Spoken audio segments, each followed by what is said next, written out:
Izzy Gizmo and the Invention Convention by Pip Jones and Sarah Ogilvie, illustrator of the Detective Dog. Izzy Gizmo and the Invention Convention. Izzy Gizmo and Fixer were making a racket, inventing a so-so to fix Grandpa's jacket, when ding, dang, dong, doink went the bell on the door, and a golden note fluttered down onto the floor. From the desk of Mick Marvel, General Secretary, Genius Child. Ms. Gizmo, we've heard you're a whiz with invention, so you must come to our annual convention. Arrive Thursday at noon. I do hope you're free. Sincerely, Mick Marvel. Please, RSVP. Izzy gasped as the so-so started to jerk. Me? My machines? They don't always work. Cobbers, said Grandpa. So the very next day, Izzy packed up her tools and went on their way. Over fields and hills and waves, they went mile after mile with a map that described how to reach Technoff Isle. Whoa. Welcome, inventors. Now meet Mr. Professor. The professor. She wants you to make a machine to impress her. If you come first with the thing that you build, we'll give you a badge to the Genius Guild. Izzy Gizmo, Will Dig, Maximilian Spout, Abby Von Lavish, and Gillian Din. Everyone's here? Very good. Let's begin.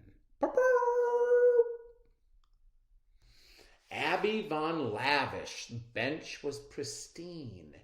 She was already building a shiny machine. This thing's going to make heaps of sparkling jewels, oh dear. Tell me, Izzy, are those things your tools? Come on, Fixer, said Izzy. This couldn't be finer. It'll soon be a robotic fashion designer. It'll be so impressive, the magnify style, but we need some supplies. I'll be back in a while. Izzy dashed to the cog store, but to her despair, Abby Von Lavish was already there. Izzy rushed to the wire shed and looked on the shelf, but Abby said, "Oh, sorry, I need these myself." Fixer flew off to fetch fan belts and wheels. Too late, Abby smirked as she turned on her heels. I must get to work on my awesome design. By this time tomorrow, that badge will be mine. What now? Izzy groaned. What else can we make? A big bake-o-copter for delivering cake? A nighttime easer for turning off lights? An automa stretchy for pulling up tights? Oh, Izzy, smiled Grandpa, great inventors produce machines which can really be put to good use. You're right, Izzy sighed. From behind came a clunk. My drill's bust, called Abby. Take it out with the junk. All these tools are broken? Izzy gasped in dismay. You could mend them. You don't have to throw them away. Suddenly, ping! Izzy had an idea. "Quick, Fixer," she cried. "Bring those tools over here. We'll make an invention to fix up this lot. We might not have much, but we'll use what we've got." They both worked like crazy all through the night and finally finished the thing at first light. I do hope it works. It was quite problematic presenting the tool fix recycle-o-matic. "Let's test it," said Izzy. She flicked the switch on, or I should say she flicked the on switch. Oh dear, the contraption did nothing but twitch. I've been wiring these plugs for an hour, but Abby Von Lavish has sapped all the power, and now look, the thingamajig's on the blink. We'll have to do something. Come on, Fixer, think. Fixer flew to the door, gave his wings a good flap, and then knocked on the glass with his beak. Tippity-tap. Izzy got mad. "Fixer, why aren't you helping? There's so much to fix, and you're just cawing and yelping." "Fine, go and play. You're no use," Izzy cried. She opened the door and sent Fixer outside. "Izzy," said Grandpa, "yes, you have things to mend, and you need to find power, but where is your friend? Are you certain that Fixer just wanted to play? Go and look. You might see what he wanted to say." Izzy watched and remembered feeling quite proud how she'd made Fixer's wings when he fell from the cloud. He was soaring and splashing just like a bird should, and then suddenly, finally, she understood.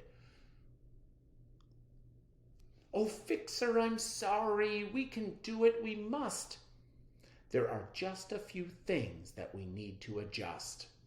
They used a glass dome and some paddles and pipes and planks and pins and panels of various types. "It's noon," said Mick Marvel. "You know what that means, inventors? It's time to start up your machines." Ignoring the thump of her heart in her chest, Izzy pressed start and hoped for the best. As Will Opti-Logger started to wheeze, Izzy and Fixer were harnessing the breeze. While fuses were blowing on Abby's Gem Master, Fixer tip-tapped to make the wheel faster. While Gillian's drums all fell off one by one, Izzy's machine was being powered by the sun. And while Mick consoled Maximilian Sprout, Izzy cheered as the shiny fixed tools all popped out. "You've won first prize, Izzy," the professor declared. "Oh, just look at all these tools that you've repaired. Such a useful machine and so well thought through deserves not just one badge, but certainly two." The Tool Fix Recycle-O-Matic for Mina Luna, in memory of your sparkling daddy. Izzy and Fixer are back with more machine mayhem, while their fellow contestants at the Invention conventions are intent on wasting energy to make new shiny things. Can Izzy and Fixer build a brilliant recycling machine fueled by nature and win the coveted Genius Guild badge along the way? Thanks for reading our story together, guys. Bye now.